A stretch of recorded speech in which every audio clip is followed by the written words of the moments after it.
Okay, so we want to present our speaker, Dr. Israel Gonzalez. He is a director of language development, a multilingual doctor, an equity warrior, an LCAP leader, an instructional mentor, an author, an adjunct professor, and an education systems innovator. So, Dr. Gonzalez, if you want to come up, please. Yeah. Hi. So is this gonna make a noise if I'm next to this microphone at the same time? I just want to keep my distance. Yeah, no, thank you for that. Thank you for that welcome. I didn't know you guys were gonna call me doctor right from the get-go, but yes, Dr. Gonzalez is what I get called, Dr. G sometimes, and sometimes when I write my books, it's Dr. Gonzalez. I'm trying to compete with Dr. Seuss. Dr. Seuss did it, so why not, right? So no, well, that's awesome. So today marks a special day, right? Because our do we have a presentation? I don't know if we have and do we have a clicker? Do I have control or do you have control? You have control. Okay. So something that I wanted to start off with is that now our paths have crossed. So what happens today in this room may have never have happened, right? So this is something that your path, my path have just somehow met. So somehow maybe tomorrow may be different for you, right? So sometimes that happens. Okay, I'm talking more about the multiverse universe here. So if you know anything about superheroes and Spider-Man, you know what I'm talking about, right? If not, I apologize. I don't want to lose you here. But there are quite a bit of things that happen from one another. We can learn from each other. And something that I have always done in my lifetime is I've tried to learn from people, from other speakers, from presenters, from teachers, from the adults, or from other people my age, or from students. Later on, actually, I don't have any pictures, but I have written 7 children's books. And a lot of those books have come from ideas from students, from children. They've told me the ideas, we've kind of worked it out, and we kind of made them into books. So it's pretty awesome that we can learn from each other. So our paths have now crossed, right? But this story really begins with a 17-year-old girl from Mexico who wanted to make a decision to have a better life, right? So she made a very significant decision to come to the United States. So at 17 years old, instead of babysitting her brothers and sisters, instead of going to the neighbors and helping them out, she decided, I'm going to make a decision to go to America. I see my cousins, they have their leather jackets, their fancy clothes. I see my clothes, they're not so great. If I go there, my life is going to change. And so she did.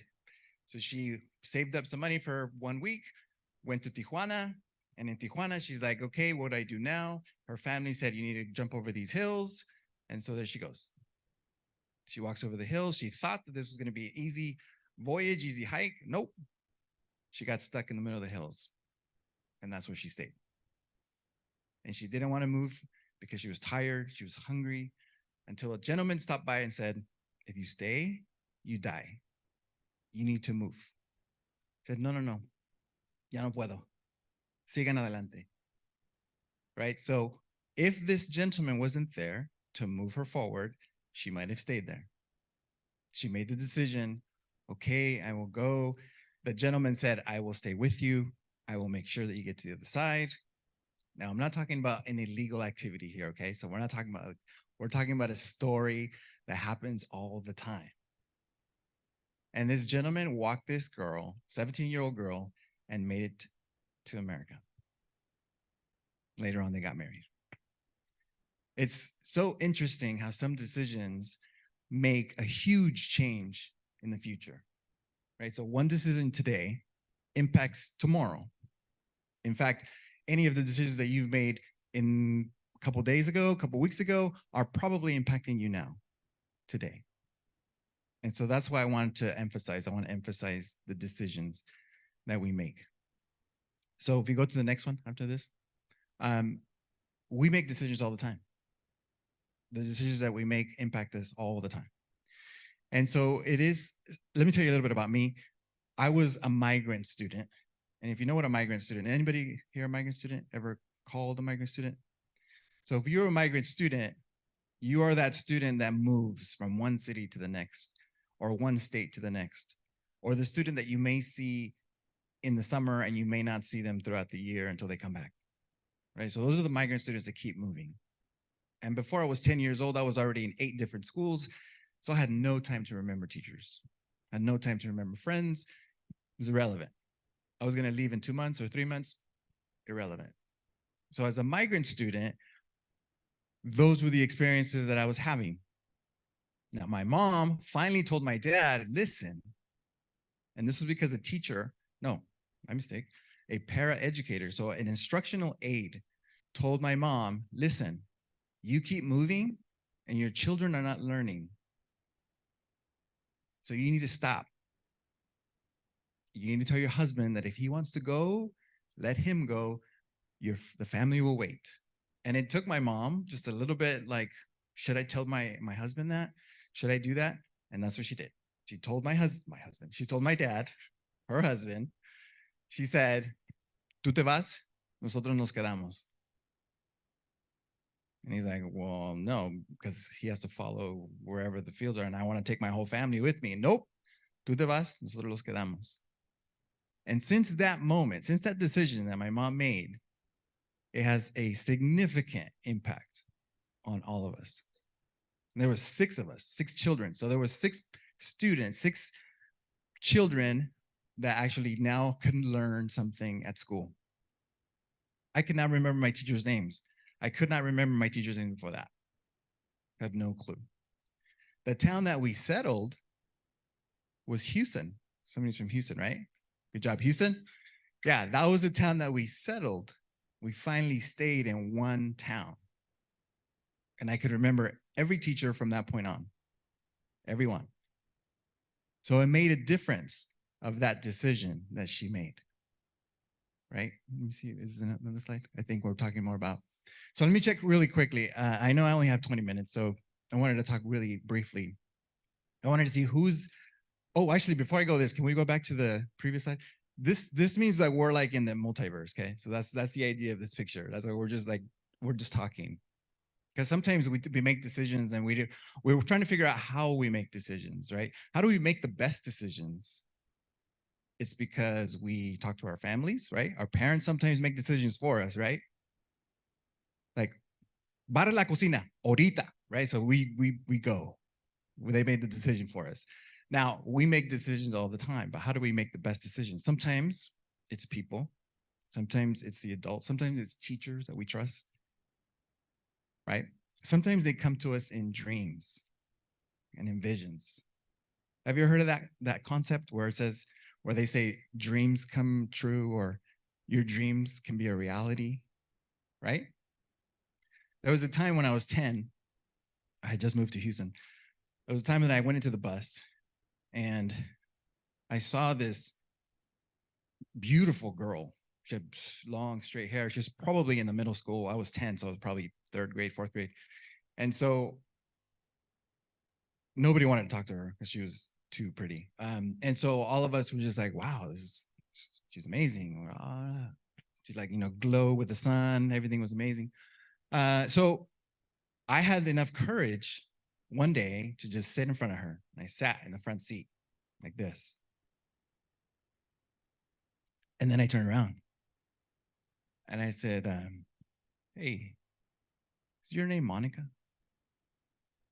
And she looked at me and then she turned to the window. And I'm like, oh, maybe she didn't hear me. Hey, is your name Monica? Now, the reason why I asked this question was because at that point, I had already 2 dreams.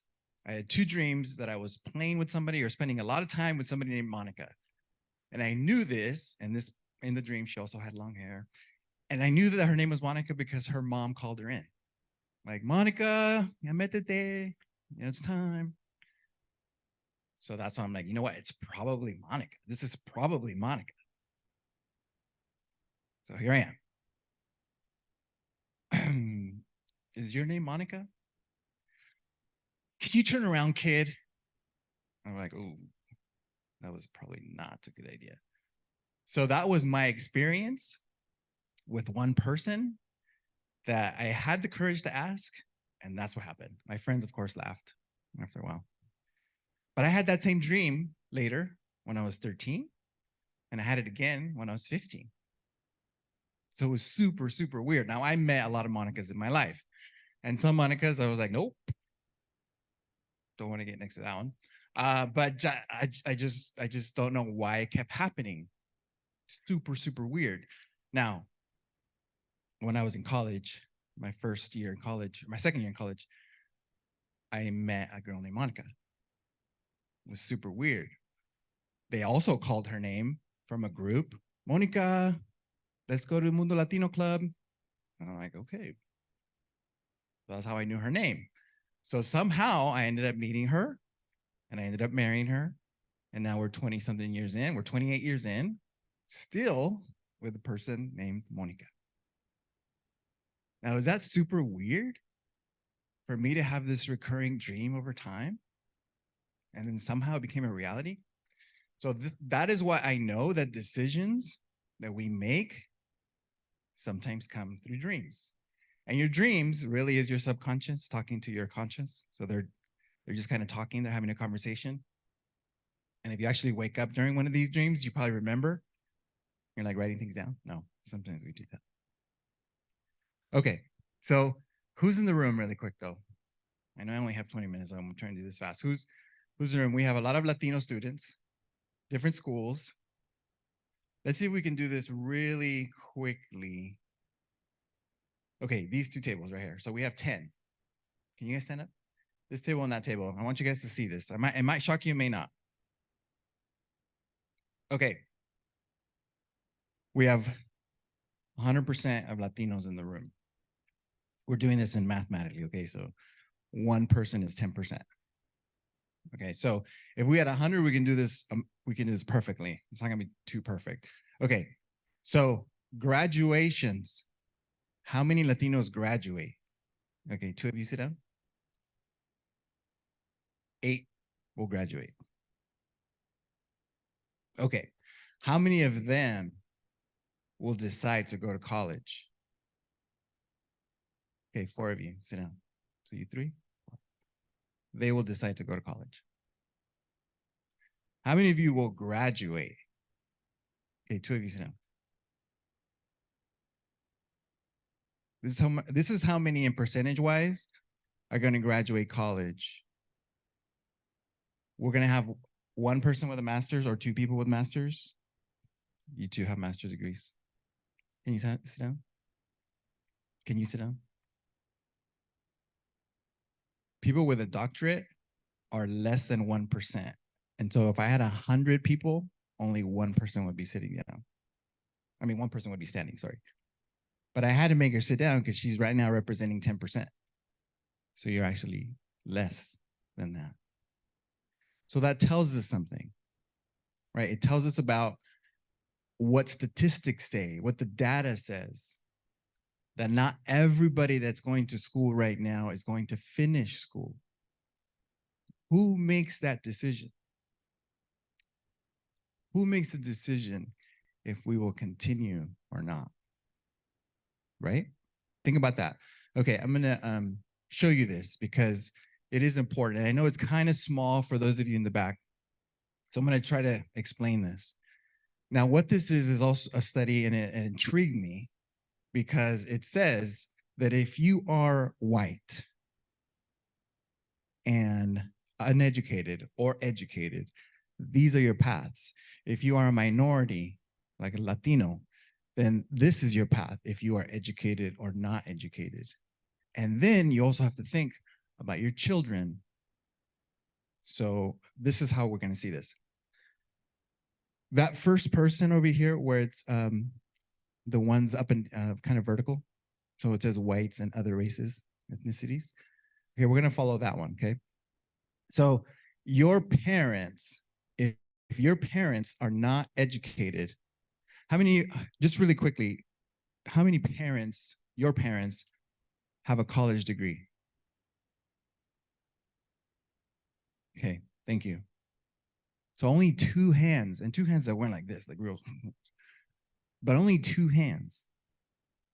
And that is what we are facing right now. That's our generation. This is our race, our ethnicity.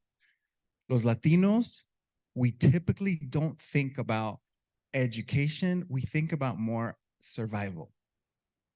And if you're poor, you're definitely thinking of survival. You need to make sure that there's food tonight. Right? So that is what we're thinking about. We're not thinking of the future. We're not thinking about later, we're going to get educated. Nope.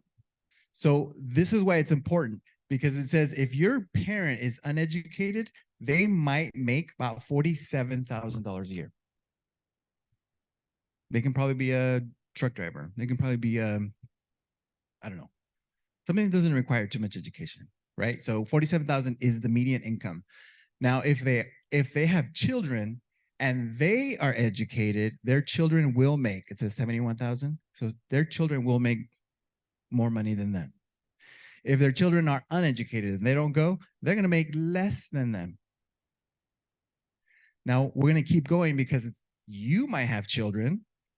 And if you have children that are uneducated, that's your income bracket.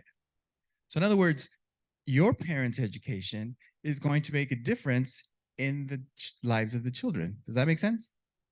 So then if you follow that path, if you're educated and your children are educated, then your income is higher. Does that make sense? So this is really intriguing because it tells you a lot of why education matters as well. And so you're going to have that decision to make as well. How far do I want to go in my education? Right? That's one decision that you're going to make that's going to have some significant impact in your future or your children's future. So my mom, Maria, the one that was going to be stuck in the middle of the hills and decided to move on, her decisions have been significant to our family because she made that decision, and because we now could learn new things at school, we stopped moving. Then we now started to value the process of learning and getting more information, and it became a little easier. So another short story, I know I only have a few more minutes. Another short story is that was a significant change. When I was 16, I was actually already 3-4 years in working in the orchards, working in the fields. I had already a ton of experience with almonds and walnuts and peaches, and that's what we did. We always worked in the fields. And so there was a time that I had helped a local farmer in Houston, won't say any names just in case you know, but there was a local farmer who asked me to irrigate his lands. You know what irrigating is? It's like you are basically watering the trees, but it's 40 acres. So we don't do it with a hose. You know, we do it with a canal water. So we're irrigating 40 acres of land for him. And so I'm the only one doing this. And then one night he says, "Hey, I brought you a friend." And I'm like, "You did?" "Yes, you can now go twice as fast." I'm like, "Oh, okay." So I see who this new person is. It is my friend. His name was Victor. And I go, "Hey, Victor, cool. You're going to help me out?" "Yes." "How much experience do you have irrigating?" "None." So I'm like, "Oh, okay." So that means that I have to train this person as well, right? This is what I'm thinking. I'm a 16-year-old thinking, I now have to train my friend how to irrigate. And we're here at midnight trying to do this. Well, at 2 a.m, my friend yells and shouts, "Hey, help me, please, help me, my levee broke." And so I run over there, I help him out. I do see water going all over the place. So we're making sure that it stops. And at that moment, the farmer comes out. And the farmer at that moment saw me and Victor sliding in mud. The reason why is because I left my post, and my levee broke, and all the water in my section was getting all over the place. And me and Victor are trying to patch it. We're trying to stop this water, and we couldn't. It was too much. So the farmer tells me the words that changed my entire life. First, he fired me. There was absolutely no way he was going to call me back. But how he fired me, he said, "You are not worth 2 cents." And I was like, whoa. I've helped this farmer for 4 years, 3.5 years. And for this, and I just kept thinking about this 2-cent comment. But I made a decision at that point. That was the moment that I told myself, absolutely no way ever am I going to work in the fields. So that decision was a significant decision in my life. And my dad, who still needed help in the fields when we would go to the peaches and everything, papi, nope, no puedo, I can't. I'm working on a project. Oh, nope, tengo tarea. Nope, I need to read this book for a report. I was always giving the excuse that I was in a project or learning something school related. And because I didn't want to lie to my dad, I continued going to school. I continued going. I graduated high school at 16 as a junior. What was I supposed to do? Lie to my dad for all my life? No. I went into MJC as a 16-year-old. I figured I could try to learn it. Can you go to the next slide? This is something you may be familiar with. Do you see yourself somewhere here? This is the grade levels. Are you in 10th, 11th? Where are you at? This is the steps that all of us have shared before, or some of you are still on. Can somebody tell me a number just where you're at? Where are you guys? You're 12? 12. You have passed the critical turning point. 11th grade was the critical turning point. The 11th grade year is the most significant year. You know why? People make the decision if they're going to continue or drop out. And it's super weird that students drop out at that time.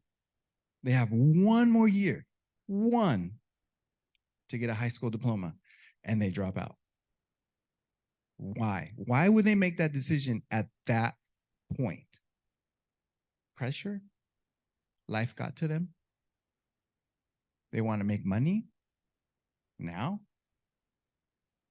What happened at this point? And this is data. We know there's a dropout rate that's high at this time. And you know, if I showed you another graph that says the joy of learning, because there's joy in school. There is joy in school, being in school, seriously. There's joy in learning, like kids like to be at school. Do you know what the favorite grade is? Do you know what the most joyous year for kids are? Do you know what it is? Guess. One guess. Kinder. Exactly. 95% of students are happy to be in school. 95% of kindergartners. Guess which year is the lowest? What'd you say? 11th. That is the year. It's almost like a 34%. In other words, there's still happy children there. Sure, there's 34%. But the majority are not. Amazing that it's the 11th grade year. Why is 12th the better year? Why do we go up in happiness in 12th? We're leaving, right? You're like, yeah, we're done. 12th grade. Most teachers, do you know which step they have to be on to be a teacher? 17.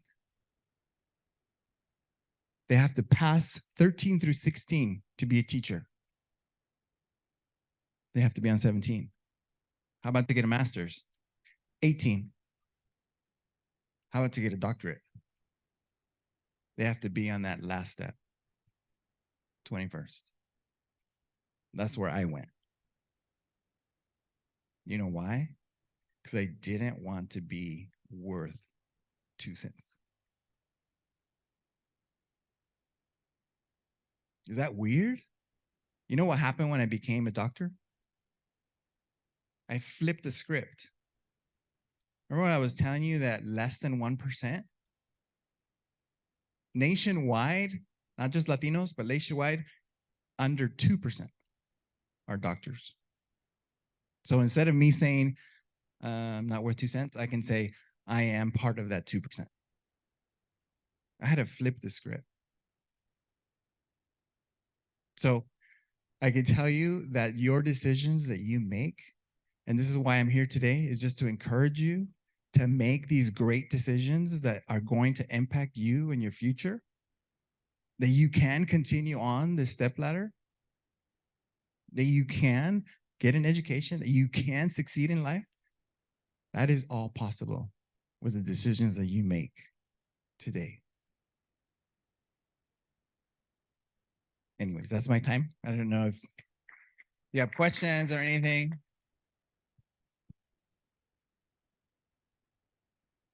Okay.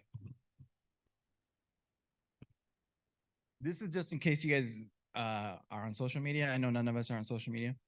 All of us. Oh. But anyway, so if you want to connect at some point, and I would love to know, because I get a feeling that somebody in this room is going to be super important in the near future, and we're all going to know about it.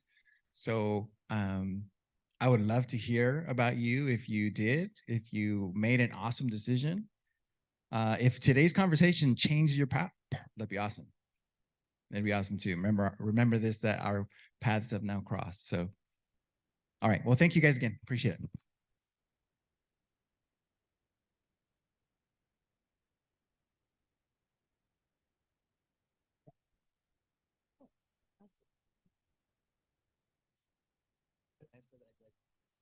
Oh, yeah, I think we know that. Yes. Oh, you got it. All right, we're gonna go on. Say shout outs. So, oh, sorry. If you were born in January, can you please stand up? Okay. So, ready? Yeah. Okay. Happy birthday to you. Happy birthday to you. Happy birthday, dear. All of you guys. Happy birthday to you.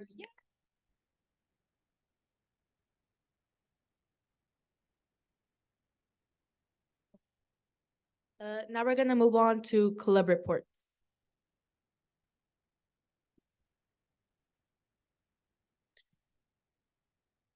For our old business, our t-shirts have come in, and we have reserved the venue for our HYLC Winter Social. And for our new business, our Winter Social is going to be on January 26th. There's going to be a DJ, band, tacos, horchata, and Jamaica, and there's going to be a costume contest, a grito contest, and a zapateado contest. This is going to be a fundraiser for senior scholarships.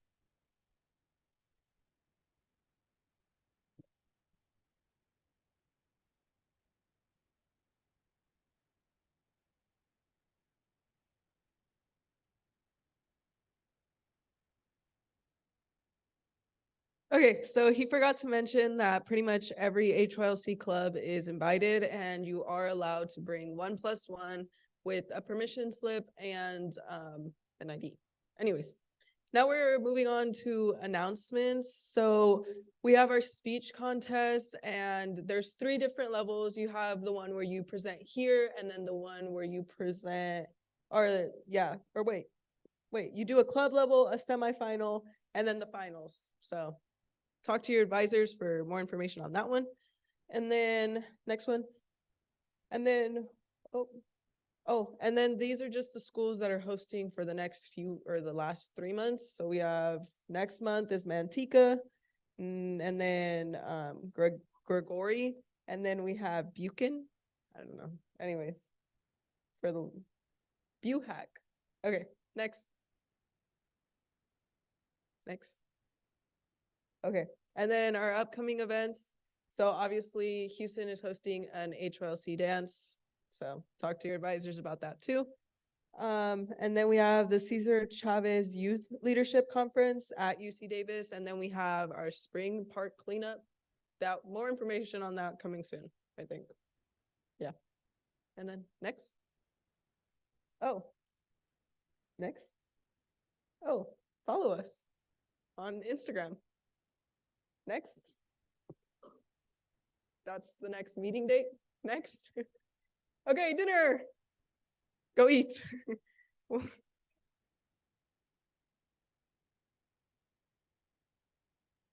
For dinner, we have tamales, rice, and beans. So go get in line.